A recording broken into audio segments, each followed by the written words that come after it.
The farm stood on the edge of the forest, surrounded by thick trees and tall grasses. Once a thriving estate, now its rooms were filled only with the sound of wind whistling through shattered windows. Occasionally, sounds resembling quiet laughter echoed through the empty chambers. John had long dreamed of buying this farm. It seemed like the perfect place to start a new life after his wife's death. He believed he could restore its former glory, but each passing day brought a sense of unease. Nightmares of shadowy figures roaming around the house haunted him, and every morning he discovered footprints leading to the old barn. One evening, John decided to investigate the barn. Inside, darkness prevailed, pierced only by weak moonlight filtering through cracks in the roof.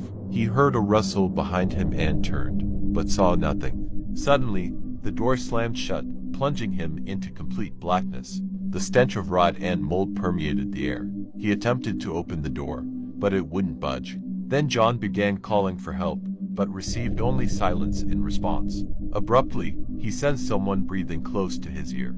Someone was standing right behind him. John froze, afraid to even breathe. A raspy voice then spoke.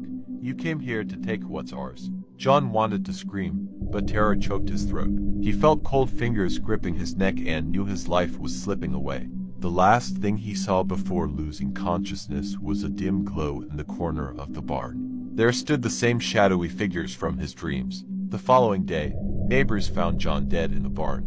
His face wore an expression of horror, and his body bore strange wounds. The police couldn't explain the cause of his death. The farm remained abandoned, and no one dared approach it again. Legend has it that cries and laughter can still be heard at night, and shadows flit through the forest, reminders of those who once lived on this cursed land.